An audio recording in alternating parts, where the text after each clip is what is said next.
और भी अनेकानेक जो संत महापुरुष पधारे हैं, उन सभी के चरणों में प्रणत निवेदन करते हुए भगवान वेणी माधव के सान्निध्य में हम सभी लोग श्रीमद् भागवत की कथा का शुभारंभ करने जा रहे हैं।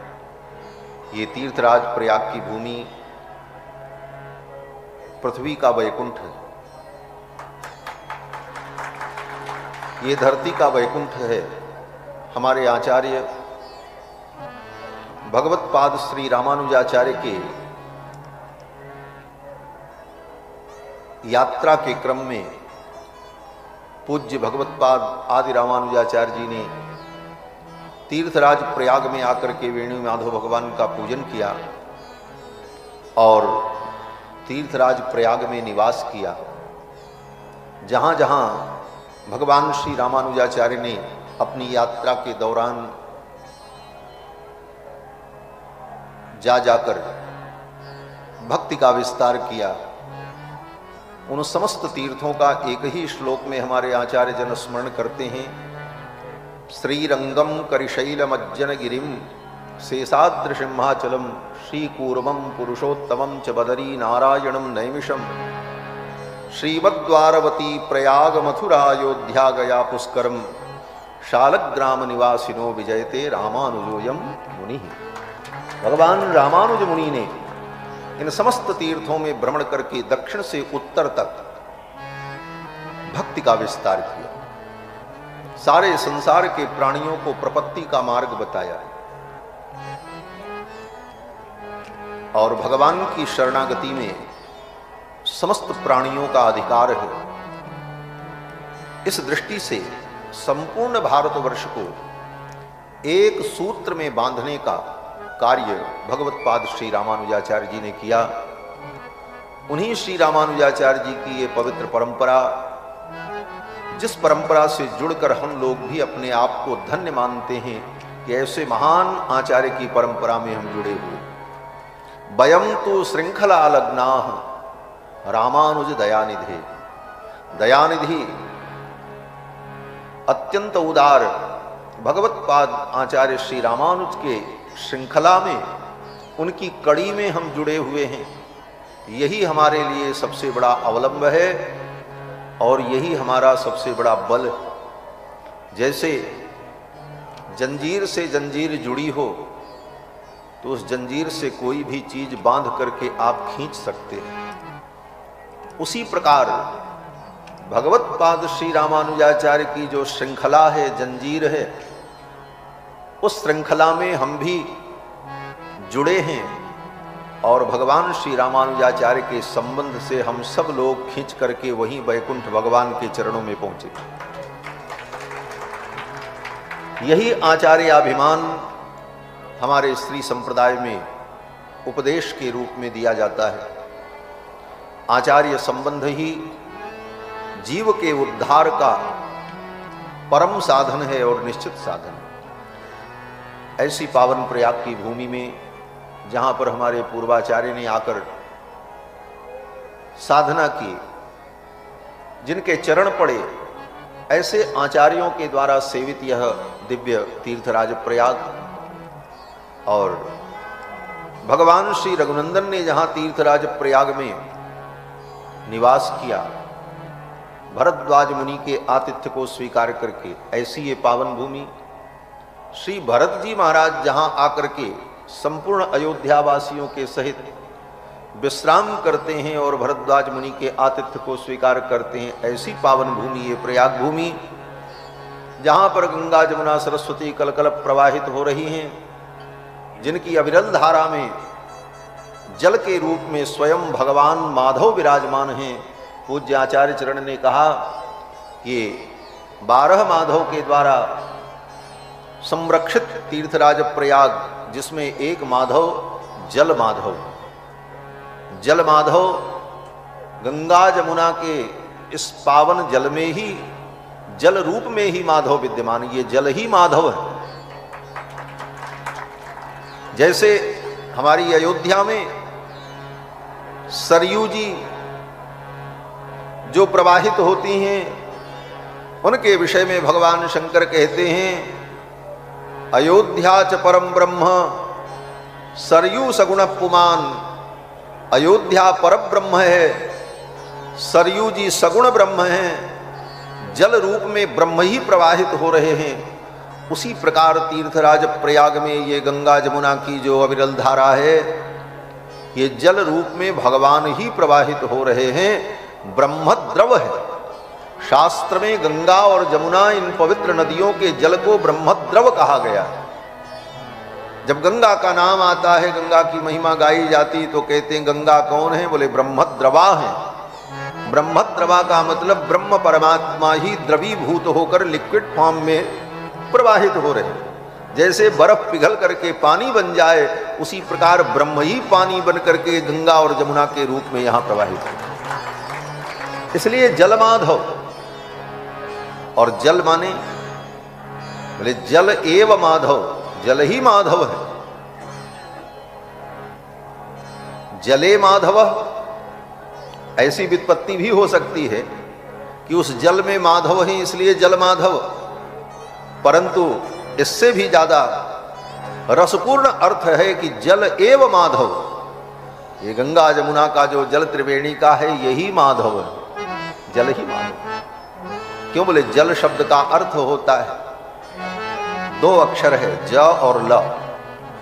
ज माने जायते यस्मात् इति ज, जिससे ये संपूर्ण सृष्टि जायमान होती है, उत्पन्न होती है, उसको कहते हैं ज, एक अक्षर के बस।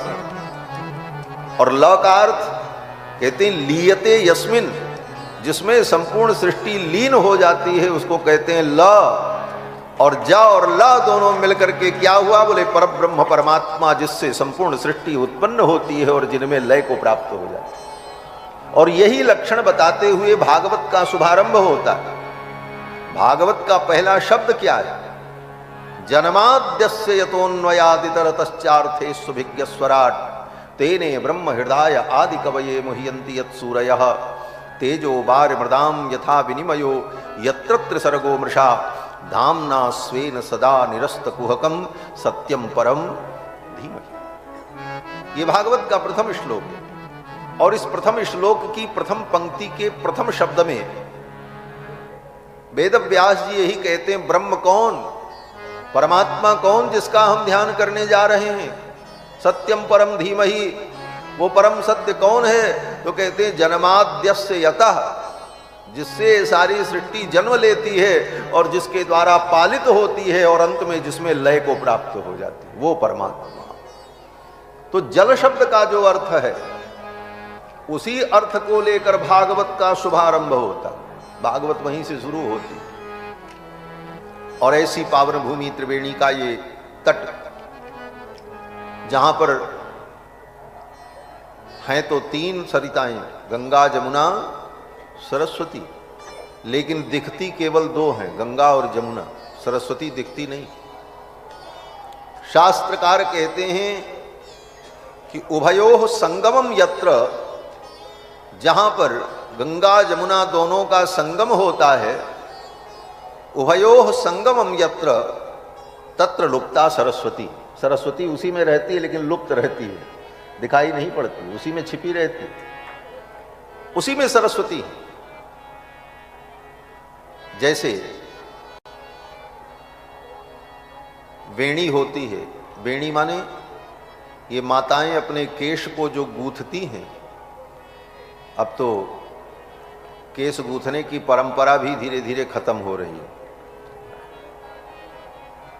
वेणी ग्रंथन यह 64 कलाओं में एक कला मानी जाती है।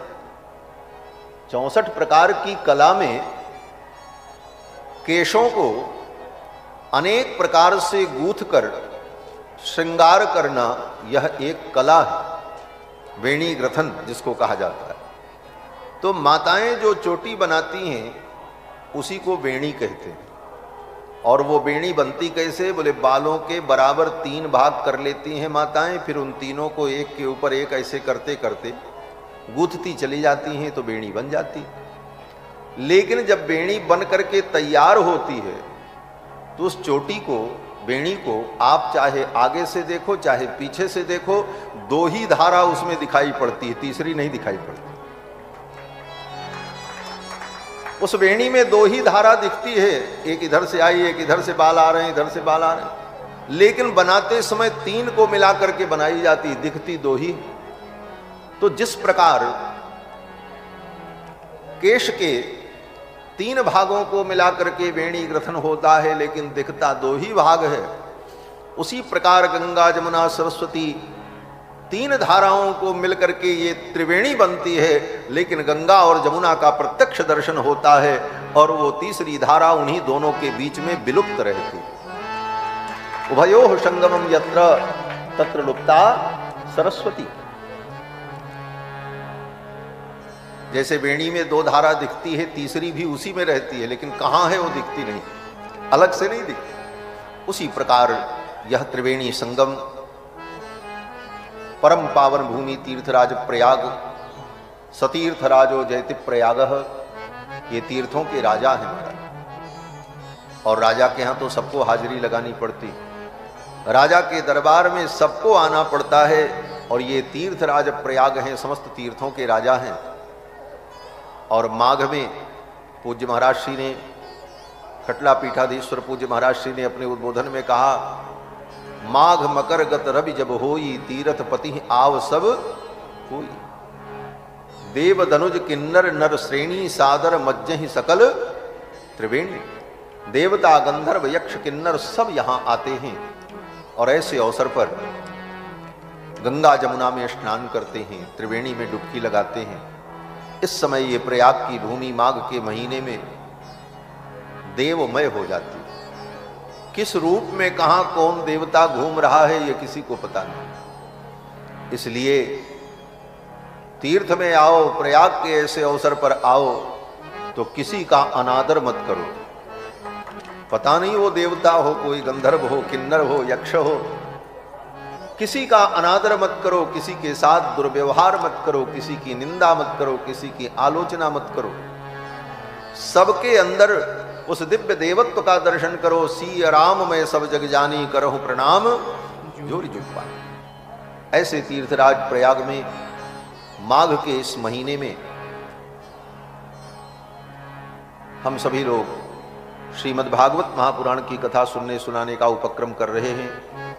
और ये सौभाग्य श्री कैलाश किशोर सारस्वत जी के द्वारा प्राप्त हो रहा है, जिन्होंने कई महीने पूर्व ही अपना विचार रखा कि प्रयाग में हमें कथा सुननी है, और वेणी माधव भगवान ने आज उनका मनोरथ पूर्ण किया और ये कथा आज प्रारंभ हो रही है। निकलेंगे जैसी अनुकूलता हो। महाराज श्री को शिविर में बहुत सारे कार्य होते हैं, सभी शिविराध्यक्षों के यहाँ अनेकानेक लोगों का आना जाना रहता है, इस कारण से पूज्य महाराज श्री पधारेंगे। आप लोग यथास्थान बैठे रहें। श्री सीतारामचंद्र भगवान की जय। गोविंद राधे माधवा गोपाल, राधे माधवा गोविंद, राधे माधवा गोपाल, राधे माधवा गोविंद, राधे माधवा गोपाल, राधे माधवा गोविंद, राधे माधवा गोपाल, राधे माधवा गोविंद, राधे माधवा गोपाल, राधे माधवा गोविंद, राधे माधवा गोपाल, राधे माधवा गोविंद, राधे माधवा गोपाल, राधे माधवा गोविंद, राधे माधवा गोपाल, राधे माधवा गोविंद, राधे माधवा गोपाल, राधे माधवा गोविंद, राधे माधवा गोपाल, राधे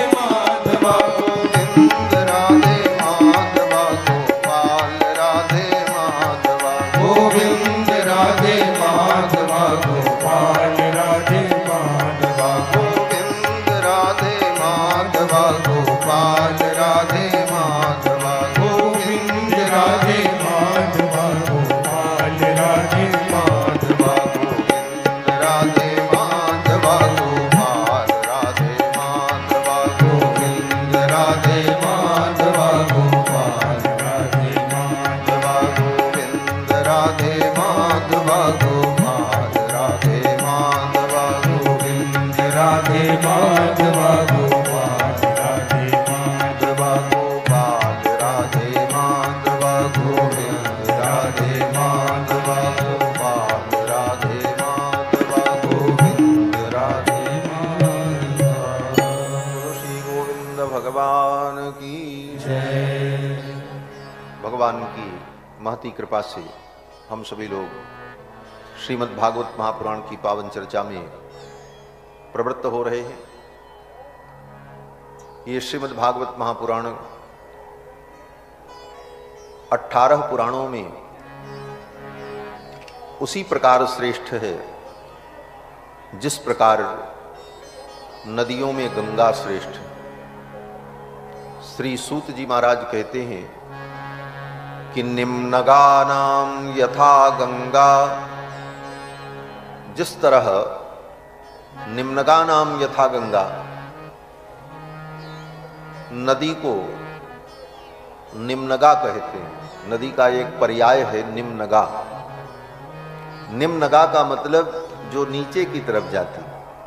नदी जल का प्रवाह सदा नीचे की ही ओर होता है, तो निम्नगा माने नदी। तो जितनी नदियां हैं उन नदियों में जैसे गंगा सर्वश्रेष्ठ है, निम्नगा नाम यथा गंगा, उसी प्रकार से जिस प्रकार से वैष्णवों में भगवान शंकर श्रेष्ठ हैं, वैष्णवानाम यथा शंभु, भगवान शंकर वैष्णवों में भगवान के भक्तों में सर्वश्रेष्ठ है, उसी प्रकार 18 पुराण में ये श्रीमद् भागवत महापुराण सर्वश्रेष्ठ पुराण है। इसे पुराण तिलक कहा गया। श्रीमद् भागवतम पुराण तिलकम यद वैष्णवानाम धनम, और ये वैष्णवों का धन है, भगवान के भक्तों की अपूर्व संपत्ति है श्रीमद् भागवत महापुराण। जो सच्चा भगवत भक्त होगा उसके लिए भागवत माने भगवान का चरित्र, भगवत प्रोक्त ज्ञान, यही उसका परम धन होता है। ये वैष्णवों का परम धन है। श्रीमद् भागवतम पुराण तिलकम यद वैष्णवानाम धनम, ये वैष्णवों का परम धन है। वैष्णव का मतलब जो भगवान श्री हरि के भक्त हैं, विष्णु के उपासक हैं, राम कृष्ण के उपासक हैं।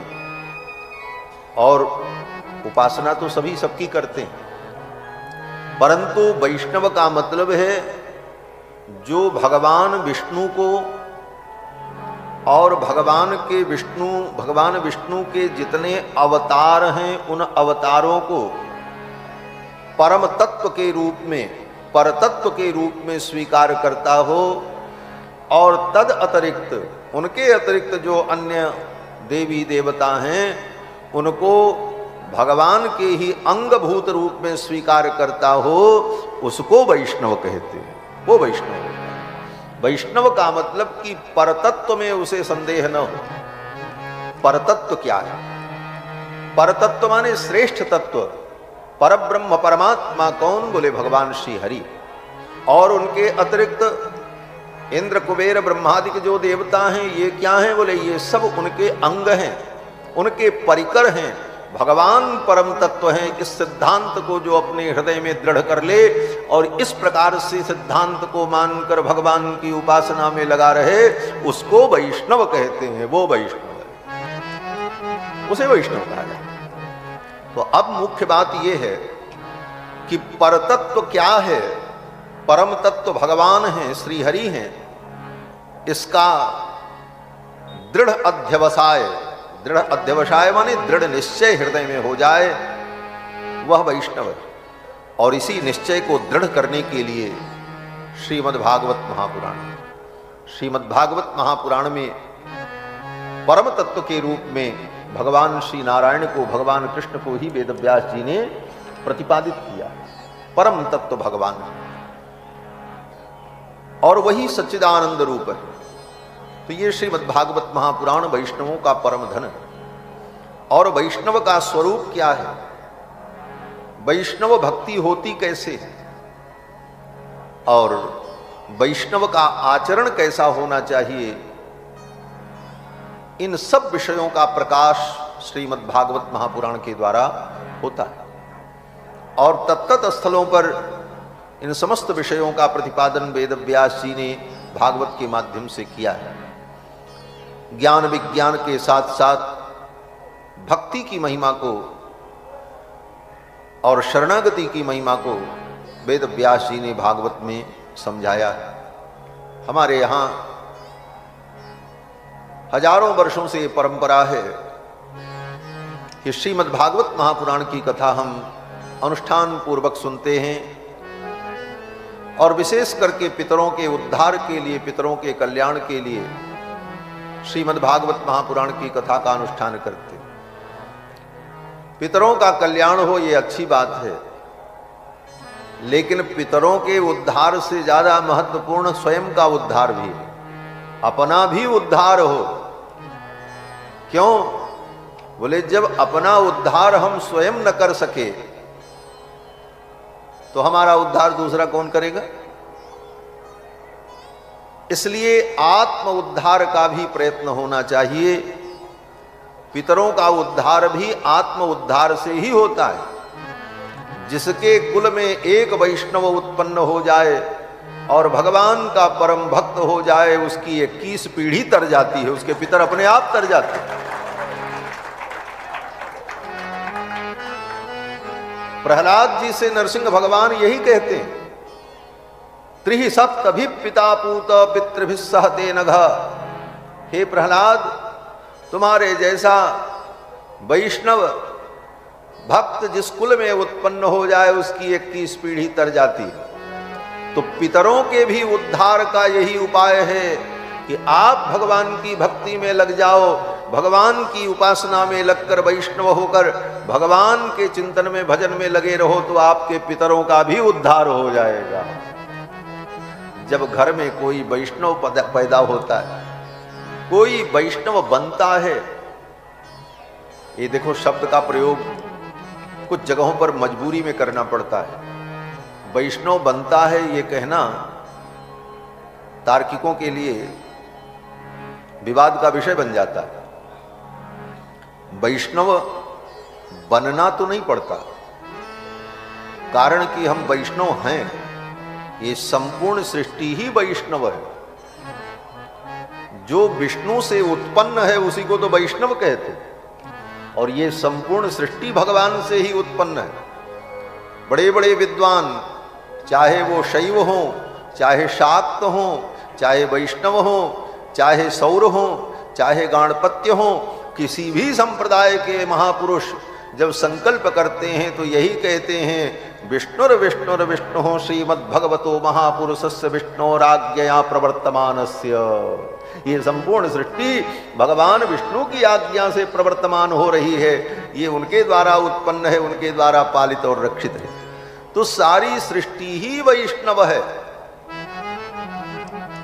और जो विष्णु का अंश हो उसे कोई वैष्णव कहते हैं। और भगवान ने एक बार में ही कह दिया, भगवान कृष्ण ने गीता में, ममैवांशो जीवलोके जीवभूत सनातन। अब कहां वैष्णवता से कोई रहित हुआ? कहते हैं भगवान कृष्ण, ममैवांशो जीवलोके जीवभूत सनातन, ये जितने जीव हैं सनातन सब मेरे अंश हैं और सबका मैं अंशी हूं। तो भगवान विष्णु के अंश होने के कारण, उन्हीं के द्वारा उत्पन्न होने के कारण और उन्हीं के द्वारा पालित होने के कारण ये संपूर्ण सृष्टि ही वैष्णव है, और निश्चित रूप से वैष्णव है। वेद भगवान कहते हैं, विष्णोरराटमस विष्णो स्नप्तेस्थो विष्णो स्यूरस विष्णोर ध्रुवोसि वैष्णवमसि विष्णवेत्वा। ध्रुवोसि वैष्णवमसि, निश्चित रूप से संपूर्ण सृष्टि वैष्णव है और विष्णु के लिए ही है, परमात्मा के लिए ही है। तो यह जो परत्व है भगवान का, भगवान परम तत्व हैं, उस परम तत्व को हम जानकर और फिर भगवान की उपासना और भजन में लगें, इसी को वैष्णवता कहते हैं। यही वैष्णव धर्म है। तो वैष्णव अगर कोई कुल में उत्पन्न हो जाए तो उसके पितृलोक में जो रहते हैं ना, वो नाचने लगते हैं। नृत्यंत पितरा, शास्त्र कहता उसके पितर नृत्य करते हैं, नाचते हैं पितृलोक में। क्यों? बोले खुशी मनाते, मेरे कुल में वैष्णव उत्पन्न हो गया, अब इसके संबंध से हम सब का परम कल्याण हो गया। इसलिए वैष्णव होना, भगवान की भक्ति में लगना, ये परम धर्म है और समस्त शास्त्रों का यही सार है। शौनक जी ने सूत जी से यही प्रश्न किया था कि समस्त शास्त्रों का सार क्या है? तो सूत जी ने यही उत्तर दिया कि कृष्ण भक्ति परम श्रेयः शास्त्र सारश्च सैव ही। कृष्ण भक्ति ही परम श्रेय है और भगवान कृष्ण की भक्ति ही समस्त शास्त्रों का सार है। एक बात और, कृष्ण का मतलब केवल कृष्ण नंद नंदन यशोदानंद वर्धन भगवान कृष्ण ही नहीं। कृष्ण का मतलब राम, कृष्ण का मतलब नरसिंह, भगवान विष्णु के जितने रूप हैं वो सब। इसलिए कहीं भी शास्त्र में नारायण शब्द भी आए तो नारायण का मतलब राम, कृष्ण, गोविंद, नरसिंह, ये सब। केवल नरसिंह शब्द आए तो नरसिंह का भी मतलब विष्णु, नारायण, कृष्ण सब, क्योंकि वो एक ही तत्व है, दूसरे तत्व नहीं। आजकल की कुछ भक्ति बड़ी विलक्षण होती, कहते हैं कृष्ण अलग है, राम जी अलग है। हम तो कृष्ण उपासक हैं, कृष्ण 16 कला के हैं, राम 12 कला के हैं। इस तरह का वितंडावाद, वाद विवाद होता है। वस्तुतः जो कृष्ण है वही राम है, जो राम है वही कृष्ण है। भगवान श्री राम, कृष्ण, नरसिंह, वामन, परशुराम, इनमें कोई अंतर नहीं है।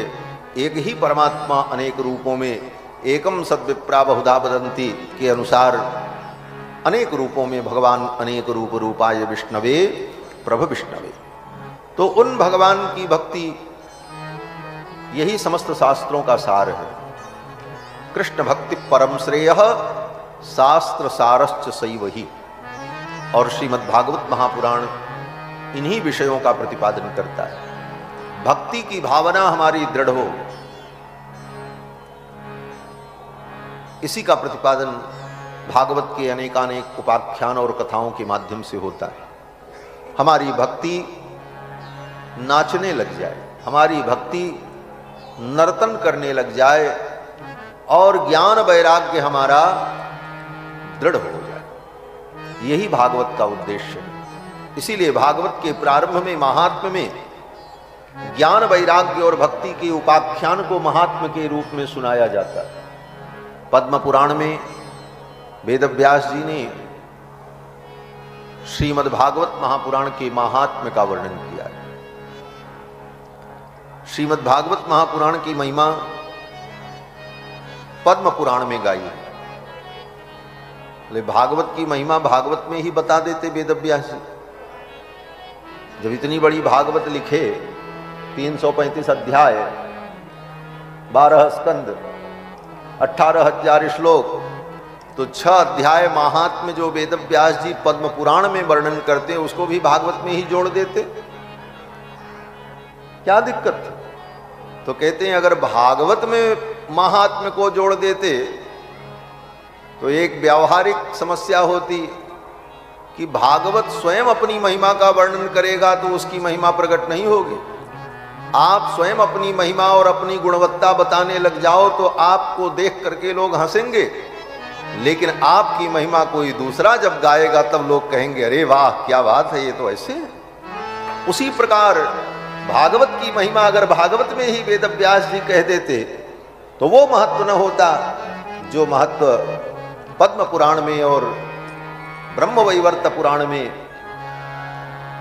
भागवत की महिमा जो वेदव्यास जी ने कही। भागवत की महिमा अन्य पुराणों में वेदव्यास जी ने कही है और उस महात्म्य में वेदव्यास जी ने सुनाया कि भक्ति महारानी और ज्ञान वैराग्य इस कथा को सुनकर के कैसे स्वस्थ होते हैं और उनका परम कल्याण कैसे होता है। सर्वप्रथम महात्म्य के प्रारंभ में जिस श्लोक का स्मरण करते हैं, कृष्णम नारायणम वंदे, भगवान कृष्ण को हम प्रणाम करते हैं। फिर साथ में कहते हैं नारायणम, क्योंकि कृष्ण ही नारायण है, नारायण ही कृष्ण है। अभी जो बात मैं कह रहा था कि राम कृष्ण नारायण गोविंद एक ही तत्व है, शब्द का भी प्रयोग उसी प्रकार से करते हैं कि कृष्णम नारायणम वंदे, कृष्णम वंदे ब्रजप्रियम। जो नारायण कृष्ण है, जो नारायण ब्रजप्रियम, ब्रज के प्रिय हैं, ब्रजवासियों को प्रिय हैं, कृष्णम द्वैपायनम वंदे, जो द्वैपायन कृष्ण हैं वेदव्यास जी, एवं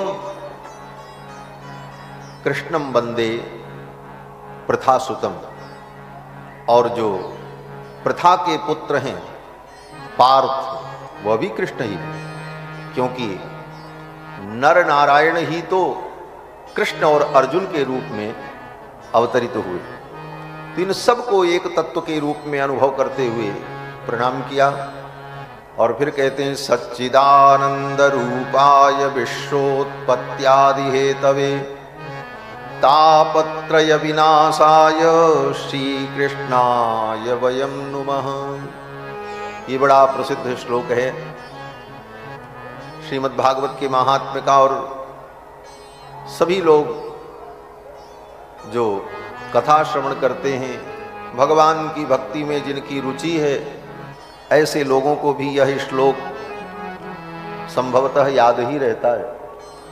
लगभग सभी को, आप लोगों को भी याद होगा। सच्चिदानंद रूपाय विश्वोत्पत्त्यादि हेतवे तापत्रय विनाशाय श्री कृष्णाय वयम नुमः। सच्चिदानंद रूपाय, जो भगवान सच्चिदानंद रूप है, सतचित आनंद जिनका रूप है, जिनका स्वरूप है, सत चित आनंद। सत माने सत्ता, चित माने ज्ञान, और आनंद माने आनंद सुख।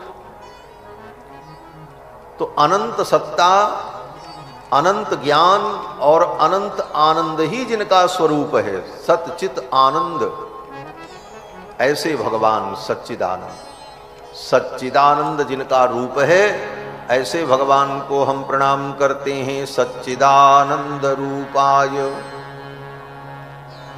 बोले वो भगवान जो सतचित आनंद है, सतचित आनंद जिनका स्वरूप है, वो निष्क्रिय हैं, चुपचाप एक रूप में सदा विराजमान रहते हैं। कहते नहीं, वो बड़े बड़े काम भी करते हैं। बोले क्या करते हैं? बोले विश्वोत्पत्त्यादि हेतवे, वो विश्व की उत्पत्ति करते हैं, पालन करते हैं, संहार करते हैं। उनके अंदर पालन, संहार और उत्पत्ति की क्रिया भी दिखाई पड़ती है। और वे दयालु भी हैं, उनके अंदर करुणा और कृपा भी है। बोले उनकी करुणा कृपा कैसे अनुभव की जाती है? कहते हैं तापत्रय विनाशाय, जो अपने भक्तों के तीनों प्रकार के ताप का विनाश कर देते हैं, दैहिक दैविक भौतिक ताप का, वो भगवान तापत्रय विनाशाय। ऐसे भगवान कौन है? तो कहते हैं श्री कृष्णाय, जो भगवान श्री कृष्ण है। भगवान श्री कृष्ण ही सच्चिदानंद रूप हैं, विश्व की उत्पत्ति पालन संहार के हेतु हैं, और अपने भक्तों के तापत्रय को दूर कर देने वाले भगवान श्री कृष्ण, उनको हम सब प्रणाम करते हैं। श्री कृष्णाय वयम नुमः। श्री कृष्णाय वयम नुमः। बोले केवल कृष्ण को प्रणाम करते हैं, राधा जी को नहीं, रुक्मिणी को नहीं, सत्यभामा को साथ में नहीं। भक्ति का सिद्धांत तो ये है कि केवल राम जी की भक्ति मत करो, सीताराम जी की भक्ति करो। केवल कृष्ण की भक्ति नहीं, राधे श्याम की भक्ति हो। केवल नारायण की भक्ति नहीं, अपितु लक्ष्मी नारायण भगवान की भक्ति। तो फिर प्रणाम केवल भगवान कृष्ण को किया? कहते नहीं, केवल कृष्ण को प्रणाम नहीं किया। कृष्ण के पहले श्री लगा हुआ है, श्री कृष्णाय। बोले ये श्री शब्द जो है ना, ये भगवान कृष्ण के सम्मान में उनके नाम के पहले जोड़ा गया है, ऐसा अर्थ नहीं है। जैसे सामान्य व्यक्ति के नाम के आगे श्री लगा करके हम लोग बोलते हैं श्री अमुक, तो उसी तरह श्री लगा है भगवान के नाम के आगे। कहते नहीं, यहां श्री का मतलब राधा रानी, श्री का अर्थ है रुक्मिणी। तो श्री कृष्णाय माने राधा सहिताय कृष्णाय, रुक्मिणी सहिताय कृष्णाय वयम नुमः।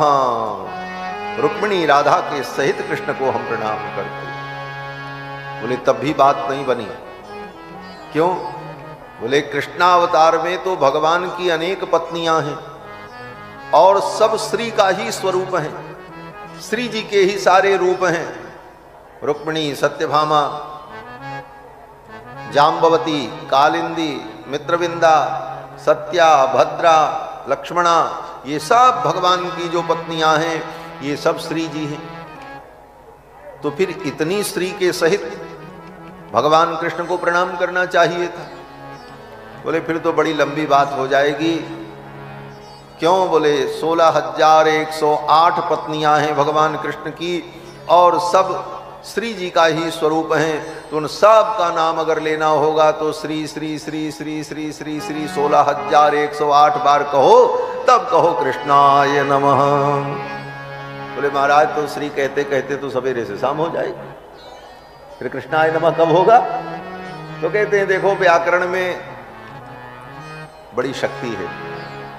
व्याकरण शास्त्र कहता है, व्याकरण शास्त्र का एक बड़ा विलक्षण सिद्धांत है हमारे यहां कि अर्धमात्रा लाघवेन वैयाकरणाः पुत्रोत्सवम मन्यन्ते।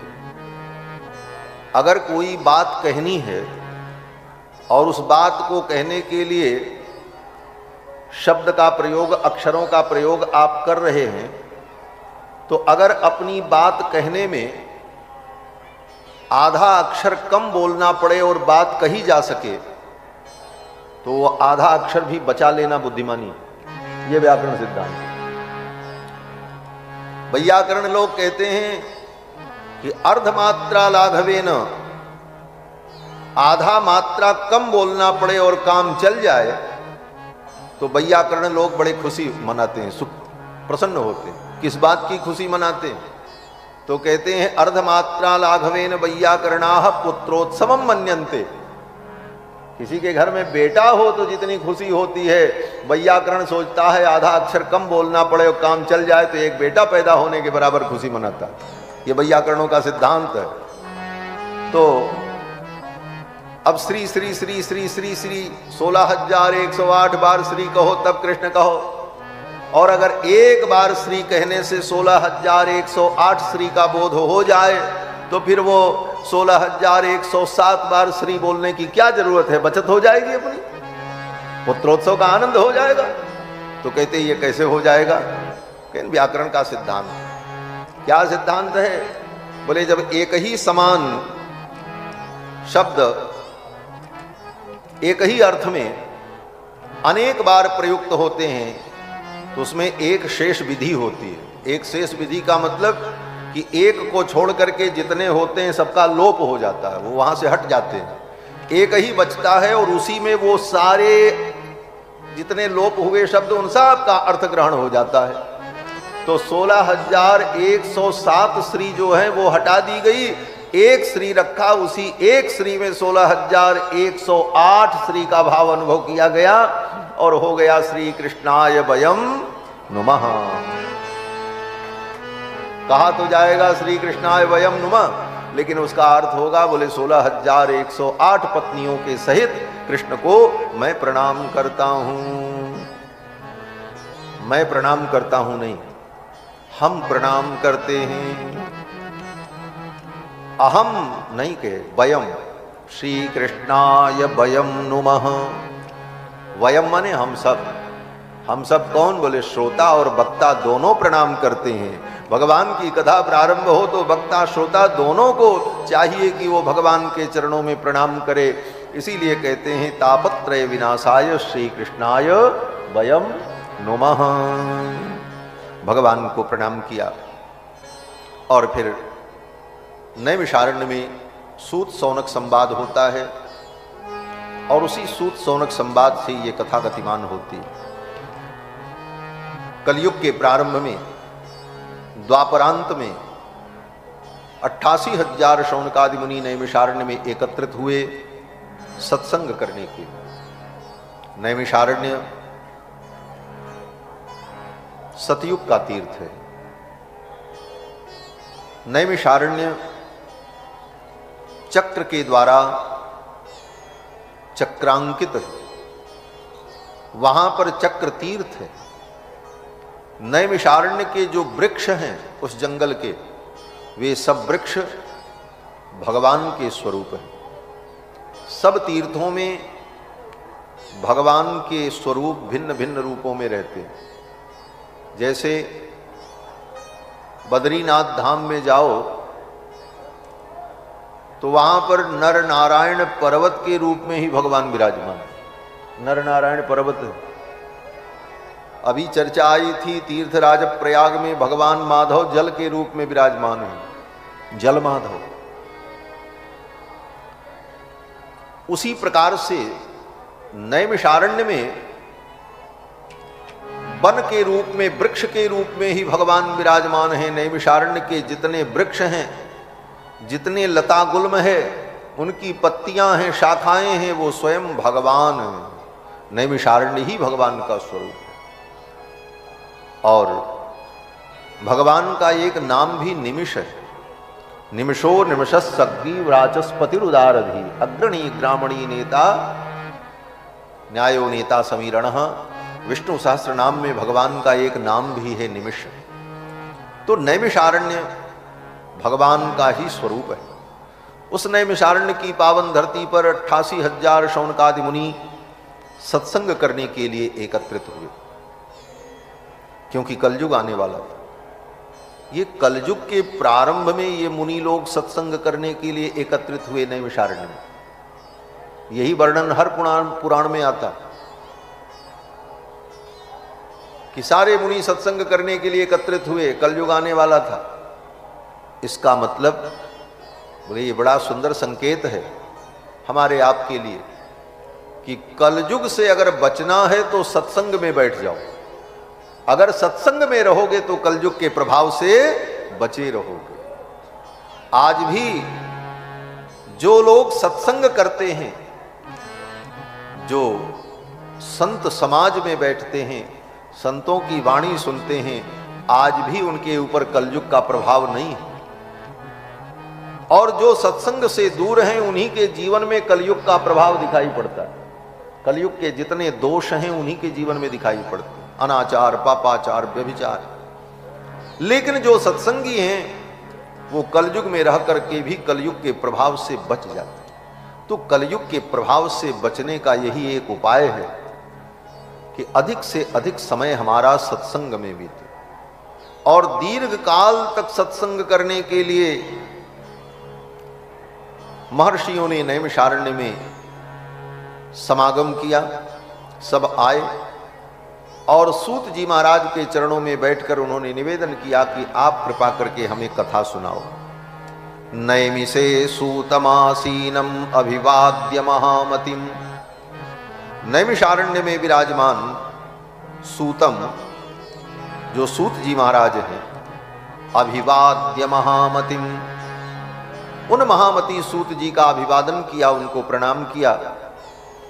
और शौनक जी ने उनसे प्रश्न किया, कथामृत रसास्वाद कुशलः शौनको ब्रवीत।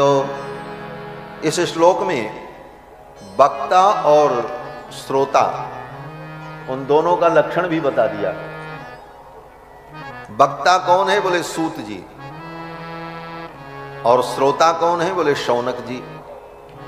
सूत जी की विशेषता क्या है? बोले नैमिषे सूतमासीनम, जो नैमिषारण्य तीर्थ में विराजमान है, और महामतिम, जो महामती है सूत। वक्ता कैसा हो? कहते महामती। महामती का मतलब बोले जिसकी मति बहुत महान हो। कहते हाँ, ये भी अर्थ होता है, लेकिन यहां पर महामती का अर्थ ये है कि महा माने परमात्मा, अणोरणीयान महतो महियान। जो महान परमात्मा है वह जिसकी मति में प्रतिष्ठित हो जाए उसको कहते महामती।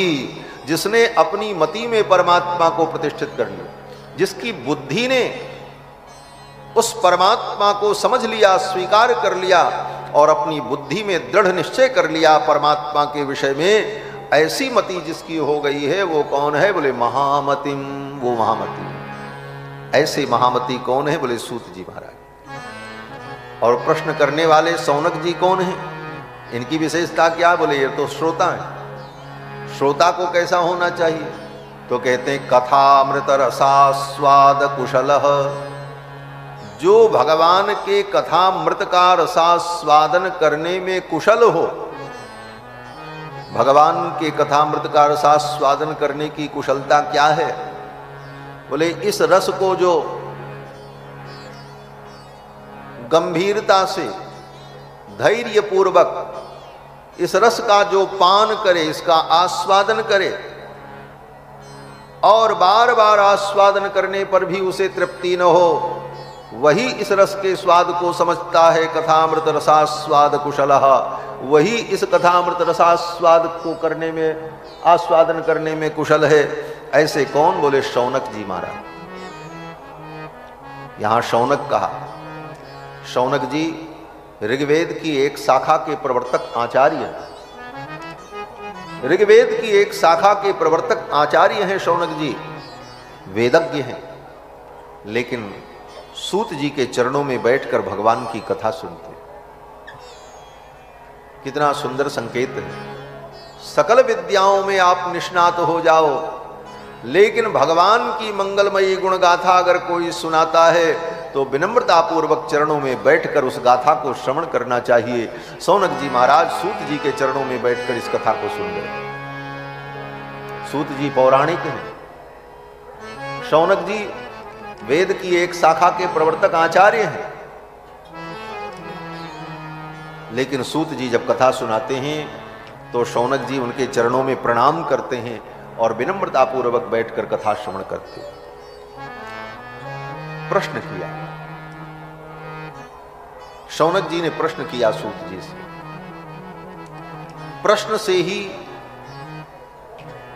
व्याख्यान और कथा प्रारंभ होती, और वह भी विशेष रूप से ब्रह्म के विषय में। इसीलिए वेदांत में भी सबसे पहले ब्रह्म जिज्ञासा होती। वेदांत ब्रह्म सूत्र में सबसे पहला सूत्र है अथातो ब्रह्म जिज्ञासा,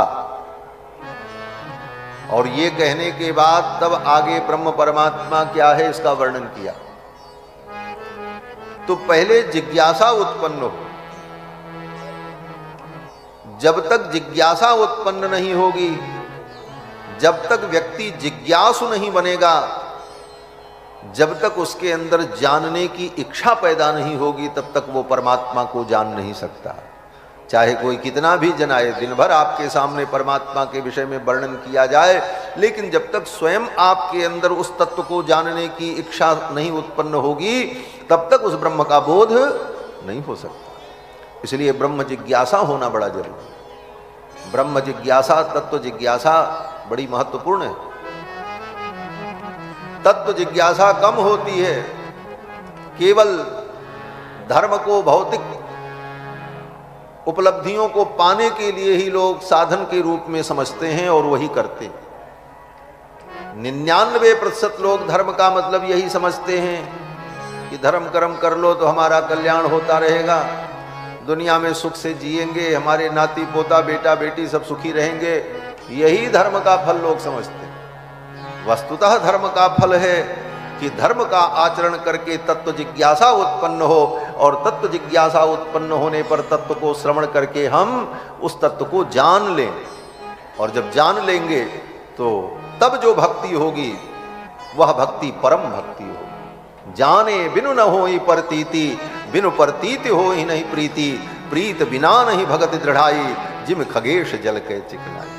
वह दृढ़ भक्ति तब उत्पन्न होगी जब ब्रह्म जिज्ञासा पैदा हो। इसलिए जिज्ञासा से, प्रश्न से ही तत्व विवेचन प्रारंभ होता है। अथा तो ब्रह्म जिज्ञासा, ब्रह्म की जिज्ञासा हुई, लेकिन होगी कब, कैसे होगी? कहते हैं अथ अतः ब्रह्म जिज्ञासा, तीन शब्दों को मिलाकर के बना अथा तो ब्रह्म जिज्ञासा। अथ अतः ब्रह्म जिज्ञासा। तो ब्रह्म की जिज्ञासा कब होगी? बोले अथ अतः के बाद। तो अथ का अर्थ है माने अब, अथ, अथ मंगलवाचक भी है। ये जो प्रणव है ओम और अथ, अथ शब्द बड़ा प्रसिद्ध है। अक्सर हमारे यहाँ समस्त धर्म ग्रंथों में अथ श्री रामायण कथा, अथ श्री कृष्ण कथा, ये अथ शब्द का प्रयोग होता है। कोई जब शुरुआत होती है तो वहां अथ शब्द का प्रयोग। ओंकार और अथ ये दो शब्द मंगल कारक माने जाते हैं। ब्रह्मा के कंठ का भेदन करके ये दोनों शब्द निकले हैं। ओंकारश्चाथ शब्दश्च कंठम भित्वा विनिर्यातो, ये दोनों शब्द तस्मान मांगलिका उभव, इसलिए ये दोनों मंगल कारक माने जाते हैं। ओंकारश्चाथ शब्दश्च, ये दोनों शब्द ब्रह्मा के कंठ का भेदन करके प्रकट हुए। सर्वप्रथम पहले ओम प्रकट हुआ, फिर अथ प्रकट हुआ, तो ये दोनों शब्द मंगलवाचक माने जाते हैं। इसीलिए कोई भी धर्म ग्रंथ जब प्रारंभ होता है, सूत्र ग्रंथ प्रारंभ होता है, तो पहले अथ का प्रयोग कर लेते हैं ऋषि लोग हमारे। अथा तो धर्म जिज्ञासा, अथा तो ब्रह्म जिज्ञासा इत्यादि। तो अथ तो मंगल कारक हो गया। फिर कहते हैं अतः ब्रह्म जिज्ञासा। तो अतः माने, अतः का मतलब होता है इसके बाद, सीधा सीधा अर्थ अतः का। जैसे कहते हैं ऐसी गलती नहीं करनी चाहिए, अतः आप ऐसी गलती न करें। तो अतः माने इसके बाद। तो किसके बाद प्रश्न हुआ?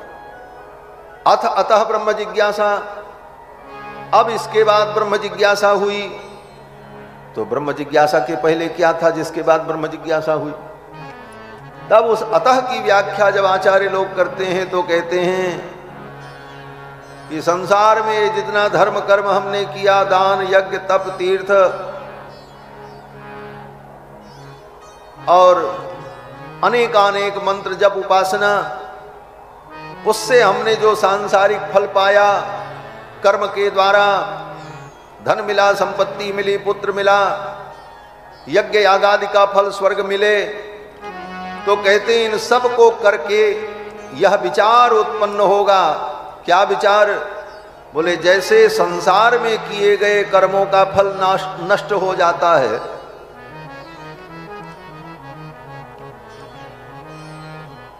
जैसे कोई व्यक्ति खेती करे तो कितना भी मेहनत से खेती करे और कितनी भी लागत लगाए और सावधानी से करे, तो जो उससे उत्पन्न होगा खेती से वो अन्न कितने दिन रहेगा? साल भर, ज्यादा से ज्यादा 2 साल, फिर खेती करनी पड़ेगी। तो कर्म से उत्पन्न जो फल होता है वो अस्थाई नहीं होता, ये संसार में तय हो गया। कर्म से उत्पन्न जो फल है वो अस्थाई नहीं है।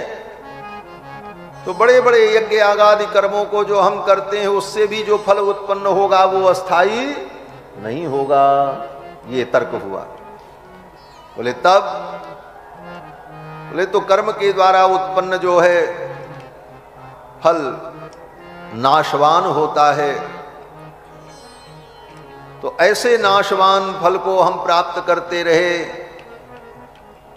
जब एक दिन ये बात समझ में आ जाएगी कि कर्म के द्वारा जो जो फल मिलता है वो सब नष्ट हो जाता है, वो अस्थाई नहीं होता, तब व्यक्ति सोचेगा कि भाई अस्थाई फल कैसे मिलेगा।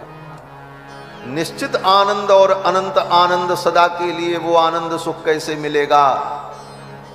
तब व्यक्ति के अंदर ब्रह्म जिज्ञासा उत्पन्न होगी, उसके पहले ब्रह्म जिज्ञासा उत्पन्न नहीं होगी।